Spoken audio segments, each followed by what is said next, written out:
listening to Bonus Points, the official podcast of Mr. Assel's theology class. Join us as we put out into the deep and explore the world of theology and beyond. Today, we're talking about the genre of the Gospels. Let's begin.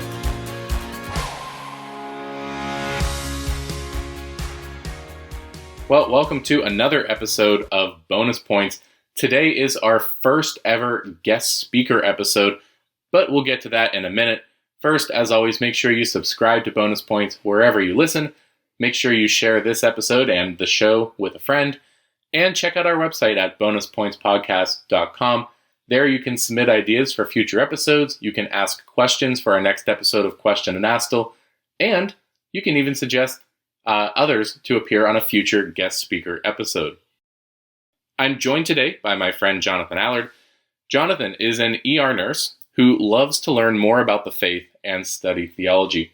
He took several theology courses through Franciscan University of Steubenville and graduated with a minor in theology. Now, Jonathan, you're not a theologian, you're a nurse, so why should we care what you have to say about theology? Well, if you're looking for somebody who does know a lot about theology, I'm not the person to go to. I just really love learning about it.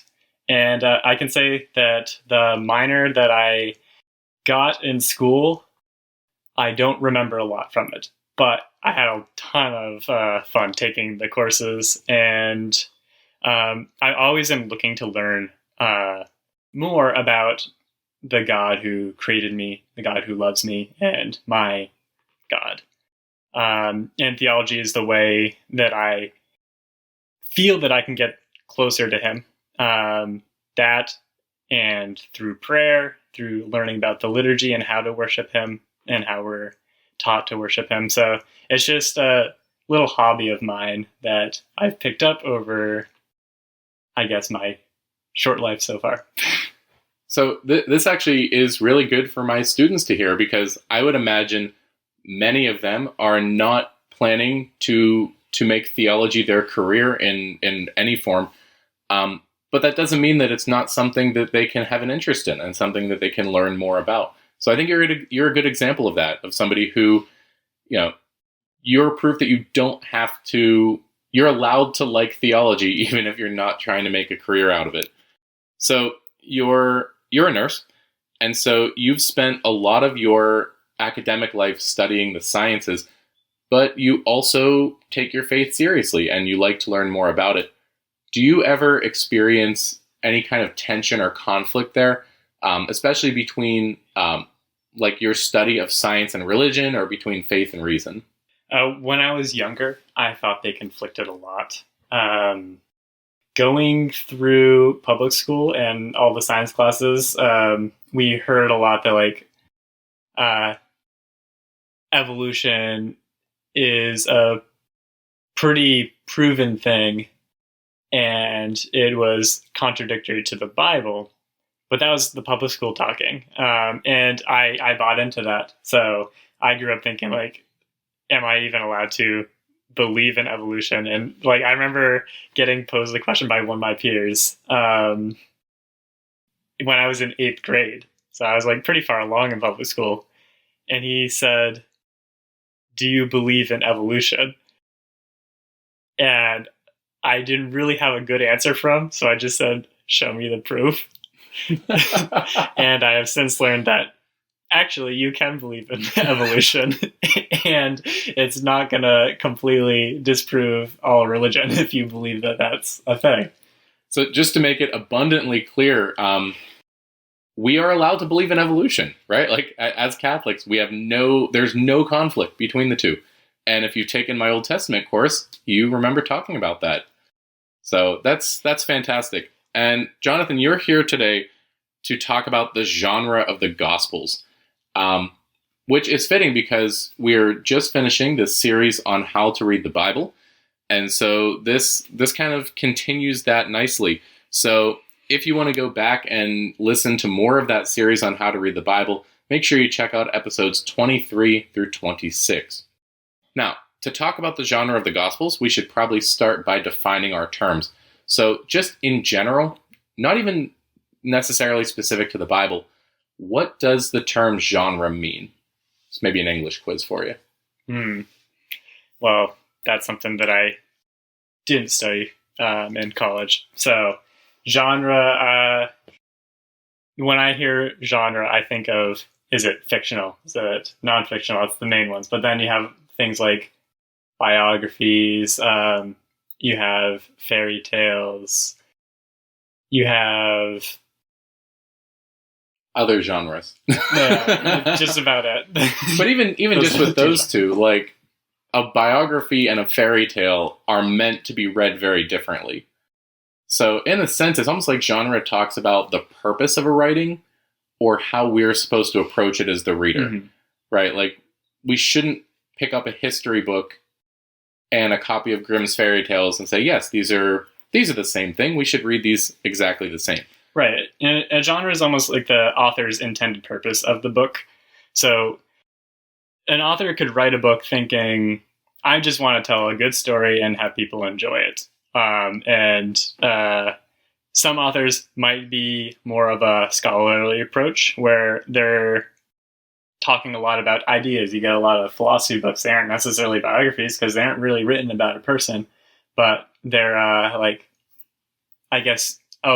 way of life that they're trying to get across. And then you have your books like biographies, which are more scholarly, which are about a person. And so when it comes to scripture, like this is what we mean when we talk about reading according to the literal sense. And if you go back to episode 23 or episode 26, we talk about the literal sense as reading the Bible for what the author intended to convey. And sometimes the author intended to convey, historical truth. And this is something that happened. This is a person that existed, and this is what they did. But other times, the author of Scripture might be trying to convey something symbolic or metaphorical so that we learn a deeper truth or a moral truth. So when we talk about genre here, this is an important component of reading in the literal sense. We need to understand the genre.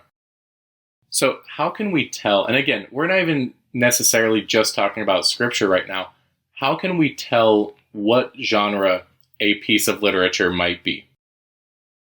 The biggest thing is actually, it's very simple. Doesn't really take a smart person. I'm not a smart person, but I can usually figure it out. What does the author mean? Usually the author will tell you. They literally saw something with their own eyes. That's usually a good clue that you can take what they're saying literally. Sometimes they'll give you little clues like, I had a vision of this. And you know that might have not actually happened, but they were seeing something, maybe not a physical thing, but like some sign of what was supposed to happen in like history. And then sometimes, like in the case of Jesus, he talks about the parables and he'll tell a story. And so it's really just a story for teaching purposes. It's something that did not happen in history at all. And it's more of a fictional thing. Yeah, so I know I used this example before, but Jesus starts the parable of the Good Samaritan with, there was once a man on the road to Jericho. He doesn't say, last summer I was walking to Jericho and I came across this guy. He presents it like he's telling a story, but that doesn't necessarily imply that he's trying to tell a story that historically happened. And, I mean, maybe it did, but that's not what he's claiming, so it's not how we should read it. So let's talk about the Gospels specifically now. This is one area where in the last several hundred years, especially the last, is it fair to say 150 to 200 years, there's been a lot of debate in biblical theology over the Gospels and their genre. So can you just summarize real quick for us, maybe what are some of the different competing viewpoints about the genre of the Gospels? Well, I know that in the past couple centuries, there's been a movement called demysticalization. And that has been a movement to look at the Gospels in what we call a modernistic view, which that means, I guess, making it palatable to people who don't believe in religion at all. So they will take the Gospel and be like, Jesus was a good moral teacher, and these things happened. Miracles are proof that it's really a myth, and I guess anything that doesn't seem like it could match up with the real world, they say it was a symbol. And anything that seems like it could match up with the real world, it was real. For example, they will take Jesus' teaching about turning the other cheek and take that literally. But yeah, anything with a miracle, it's a symbol.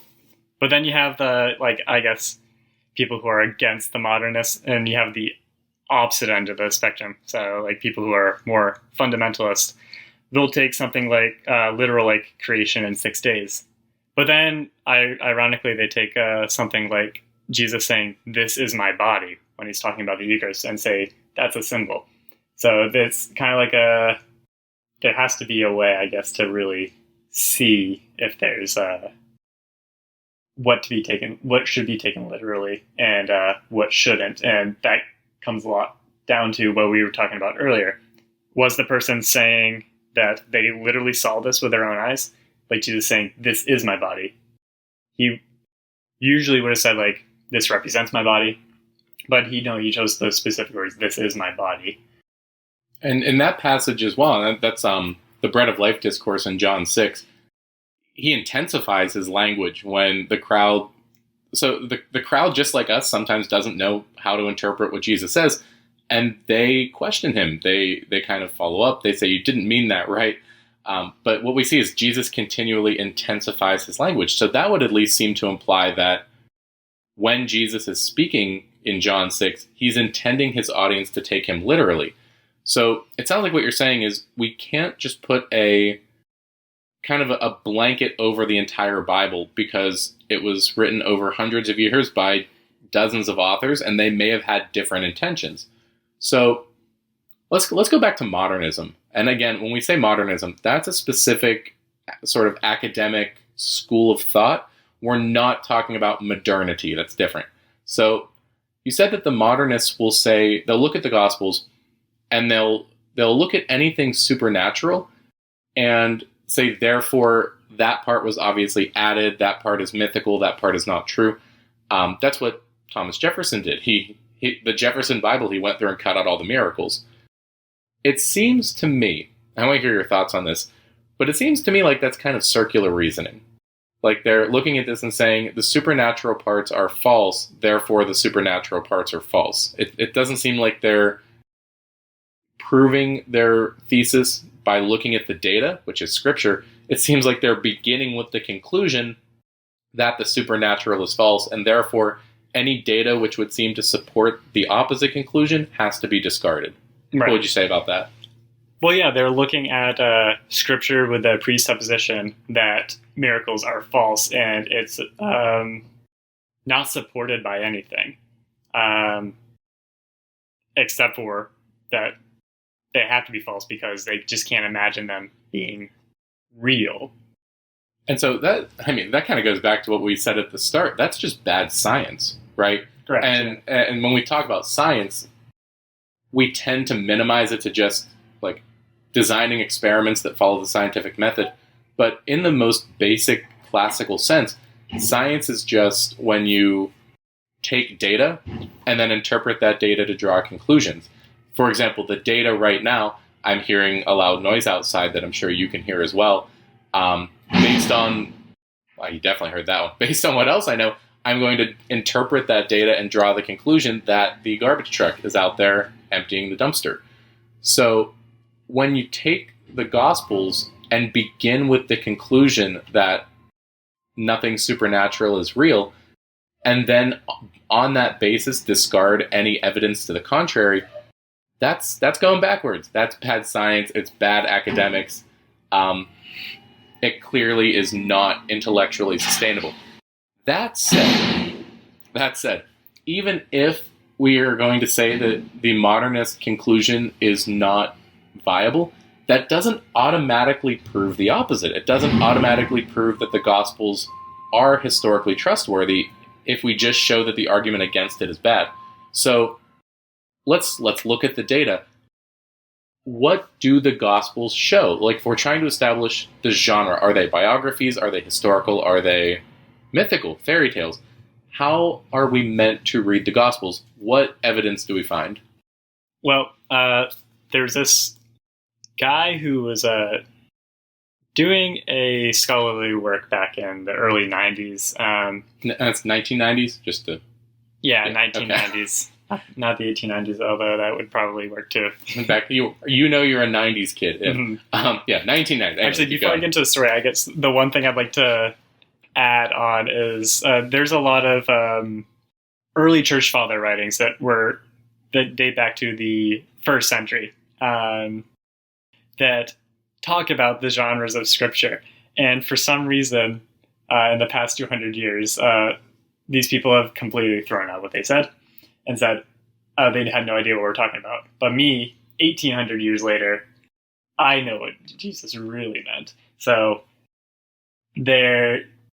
it's kind of like absurd to think that all of a sudden, 1800 years later, that this one person on their own started this modernist movement and would claim that they knew what Jesus really meant, when you have people who actually knew him writing about like his teachings, and they had no idea what he meant.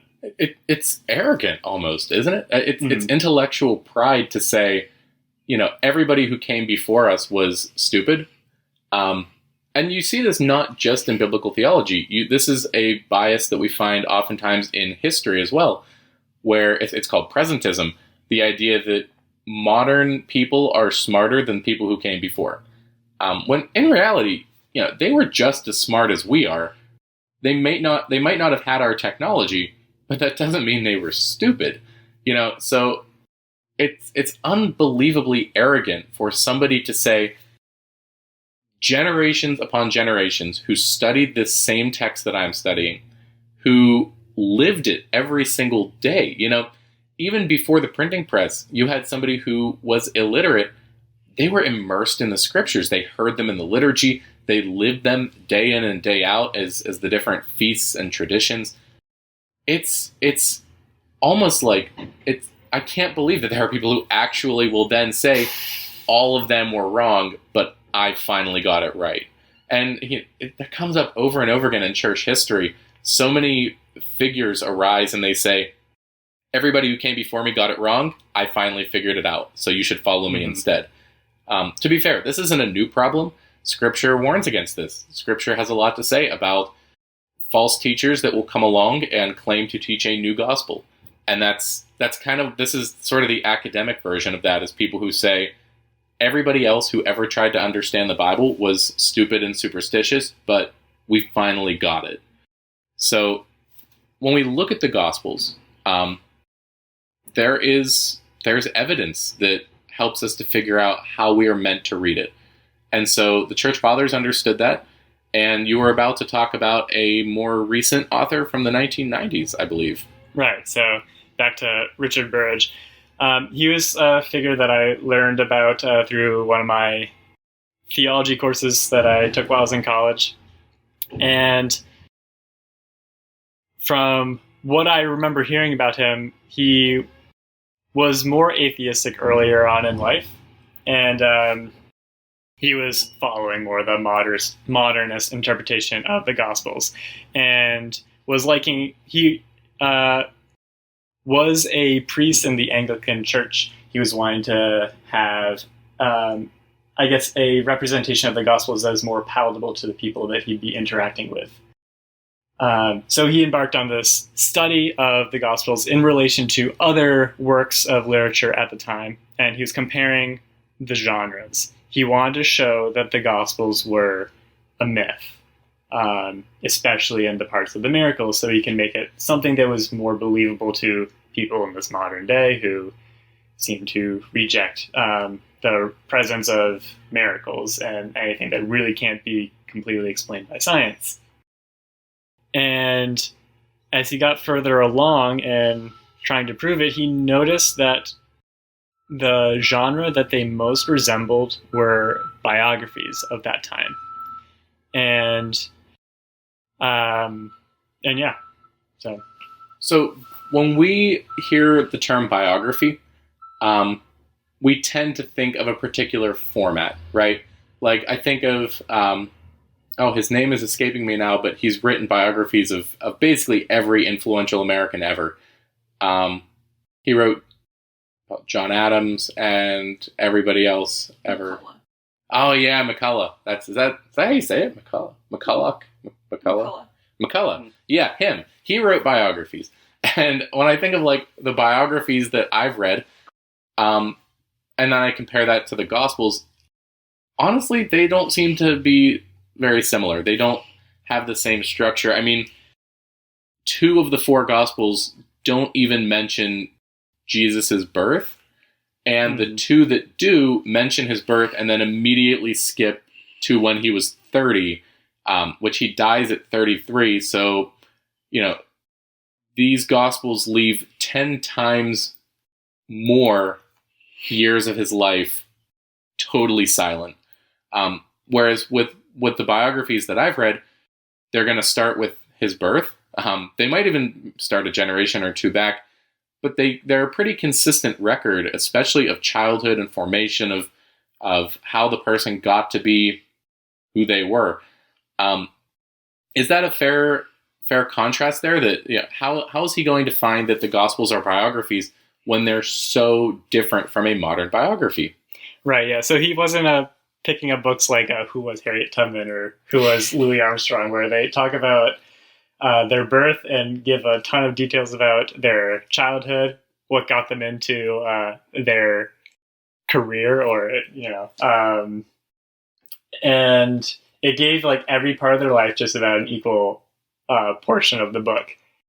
In biographies back in the 1st century or before, they might mention the birth, but they also might not, because a lot of time not much was known about the birth of somebody who would eventually become famous, because it's not like when they were born, it was like, let's figure out every detail about their life. But when they became famous, a lot of the biographies would be focused on their accomplishments. If it was like a military biography, you'd hear a lot about their conquests and the people that they would conquer, all the lands that they owned. And in Jesus' case, you heard about the beginning of his ministry. That's where in the gospel is really a big portion of them are the 3 years that he's doing his ministry, which were the more public part of his life, where he was building up his followers. And you hear a little bit about his birth because Mary, his mother, was also around the followers, and she was talking with them about his birth, and they had the foresight to be like, hey, this is all important to get down. So you see the birth in the gospel, in some of the gospels as well. Biographies back then also talked a lot about how the person died and all the events surrounding their death. And the Gospels, there's a big portion that talks about the crucifixion of Jesus Christ. So even though, if we just throw out there, the Gospels are biographies, if our understanding of a biography is that modern sense, then yeah, we're gonna maybe be a little skeptical. But in the ancient world, biographies were formatted differently. And when we compare the Gospels to other ancient biographies, we find that the format is very similar. With a focus on their major work, which of course for Jesus was his 3-year ministry, a focus on the person's death. And honestly, people just didn't seem to care about their childhood. And I think that this is me speculating, but I think part of the reason modern biographies are so different is because, first of all, we know much more about the childhood of famous people. But also, I think a lot of it has to do with the growth of the field of psychology. Because you have psychology becoming a thing kind of in the same time period, the last 150, 200 years. And you see a lot more emphasis on how childhood affects adulthood, and how the experiences and upbringing of a person in some way lead to their accomplishments as an adult. And so we become very interested in the childhoods of famous people. How was their life as a kid different than mine? Why did they become famous and I didn't? And so I think that could be part of the shift. Again, I'm speculating here, but it seems to strike as true that we care a lot more today about the childhood of famous people than they did in the ancient world. So it makes sense that, especially in a world where your biographies are written and copied by hand, and whether you're on papyrus or paper or stone, your medium is expensive. You only want to write about the things people are going to care about, which then was, what were their accomplishments? How did they die? Mm-hmm. I think the one part of his whole study that I think is the most interesting is the fact that there were no biographies in the Hebrew tradition. They didn't write biographies about anybody. So that was his biggest stumbling block, and I think the biggest reason why he thought, oh, this will be easy to prove that they aren't biographies. And there wasn't really anybody claiming that they were biographies. He didn't set out to prove, oh, they're not biographies, they're myth. He just went out to prove they're myths. But he didn't even really think too much about biographies because they didn't exist in the Hebrew tradition. The reason why is probably what led to him being more convicted in his faith. And that's because biographies didn't exist in that tradition because they wanted to respect the law of God. And biographies are often written about important people. And in the Hebrew tradition, the only person really who biographies could be written about would be famous rabbis. However, they didn't want to be put in the limelight. They wanted the law of God to be what their life was about.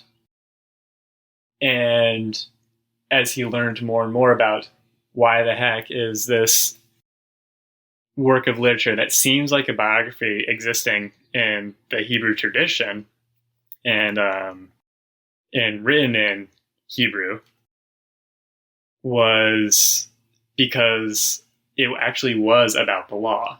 And those are the only kind of books that you'd really see written. The reason why I say that is because he realized that Jesus was the one rabbi at the time that was the law. And so that was... I like that. That's good. He was the one rabbi who was the law. So a biography could be written about him and not be disrespectful. And two, I think it helps that the New Testament was written in a very different context than the Old Testament, just culturally. In between, so you have like the last books of the Old Testament, like the books of Maccabees, and then you have the New Testament, and in between you have this Hellenization of the ancient Near East, to the point where you get these genres like ancient biographies that were very popular in Greece and Rome, and that enters into the culture of... the Gospels were written in Greek, not in Hebrew. And then that's kind of how I could see how they could reconcile that with their Jewish beliefs, that, this has never been a part of our tradition, but here it is coming in from outside. And, I don't think that it's contradictory. Here's why we can write biographies of Jesus. And if you look at, some of the... I'm going to have a link in the show notes to Plutarch's Lives, probably some of the most famous ancient biographies. You'll see the kind of the same emphasis on achievements and their deaths rather than the sorts of emphasis that we would see in a modern biography. So I have one last question for you. And it basically is, why does this matter? If I'm just the average believer and I pick up my Bible to read the Gospels, how does knowing the genre of the Gospels affect the way that I approach them? Am I going to read it differently if I know that it's telling historical truths versus if I think that it's just a myth? How does that affect the way that I read the Gospels? Well, yeah, knowing the author's intended purpose of the book will affect the way that you read them. For example, if you are looking at something like Genesis and the origin of humanity. It's good to believe that this actually happened because it's a foundation of the rest of Scripture and why Jesus came into the world. For example, if we didn't have the fall, it wouldn't make sense for Jesus to come. And then other books like Job, which is up for interpretation. Some people, you can believe that it actually happened, but you don't have to. It's not necessarily something that you have to believe that happened, but it teaches you, I guess, doesn't really give you a good answer for why good things happen to bad people if you ever read that book, but it does give you some guidance that is inspired by God. And especially why bad things happen to good people. That too. So you're still reading what is true, right? But in the case of Job, the truth that the author is trying to convey is, why is there suffering? It's not necessarily to convey, if you got in a time machine and went back, you could go meet Job and watch this whole thing happen to him. It seems like that author's trying to convey an approach to the problem of evil. How does that apply to the Gospels? Well, if you view the Gospels as something that's just a story to teach you about how to live your life, and you don't believe that Jesus really came back, then what is the point of our entire religion? If you believe that it actually happened, then that's where Christianity starts. And that's where all these people throughout history have taken off from. People who actually knew him and wrote about his teaching and his life and how he saved us from sin by his actual physical actions and what happened in his life. If we don't believe that, then there's really nothing to believe in Christianity. To paraphrase St. Paul here, if Christ has not been raised from the dead, then our faith is empty and we are the most pitiable people on earth. And I think that's really what it has to come back to. If the Gospels are just myths, then we can look at something like the resurrection and we can safely say, oh, what a nice story about the endurance of the human spirit or whatever. We can look at Jesus claiming to be God and calming the wind and the waves and say, well, that's just to emphasize how important he is. And it's easy, right? It's easy to just set it all aside. If, however, we know that the evangelists, the authors of the Gospels, are trying to tell us about real historical events, then we're confronted with this reality and we have to respond to it. We can't just safely set it aside and move on. If we're being confronted with the claim that Jesus is God and that Jesus was raised from the dead, that demands a response in a way that a myth doesn't. And so for me, that makes it all real. If the Gospels are historically reliable, and if the authors are telling us this thing happened, that, I love how Peter Crave says that the Bible's a pop-up book. That makes the Gospels pop up and hit you in the face, right? You can't ignore it at that point. So, this has been good. A lot of good stuff about the genre of the Gospels. Any closing thoughts you want to throw out there? Anything we didn't say that you wanted to say? No, this sounds good to me. Thanks for having me on. Yeah, thank you for joining us. Especially for our first ever episode of guest speakers on Bonus Points. So, what resources am I going to offer you today? I'll have a link to the Ignatius Catholic Study Bible. The New Testament volume has been out for some time. The Old Testament volume is supposed to be coming out soon. I've linked to this reference before. This is one of the best study Bibles out there. It has all sorts of really good footnotes and essays and articles, and it does address the genre of the Gospels. So if you're looking for more of the academic background of the New Testament, make sure you check that out. I will also have a link to an article from Father Felix Just about the different genres in the Bible and what's called form criticism. We're not going to fully buy into form criticism, as it's not the best way to study the Gospels or any part of Scripture, but it is helpful. It's another tool in the toolbox. So if you want some more information about biblical genres, check that out. I'll have a link to an article from Carl Olson about the Gospels specifically and whether they are myths or biographies. It's a good summary of some of the things we talked about today. I'll have a link to a book by Brant Petra called The Case for Jesus. And he's trying to establish a logical argument for believing in Jesus as God. And he devotes an entire chapter to the genre of the Gospels. I'll have a link to Richard Burridge's book. He's the scholar that we mentioned earlier in the episode. His book on this subject is called What Are the Gospels? I'll have a link to a book called The Handbook of Catholic Apologetics. Super duper helpful resource just to have on hand. But chapter 9 addresses, again, the genre of the Gospels. And finally, I'll have a link to Plutarch's Lives, so you can see other examples of ancient biographies other than the Gospels. So that's going to do it for today's episode. As always, please share this episode with somebody you think would enjoy it. Share the show. Check out our website, bonuspointspodcast.com, where you can not only access all of these awesome resources, but you can also suggest ideas for future episodes. And thank you for joining us once again as we continue every episode to put out into the deep, exploring the world of theology and beyond.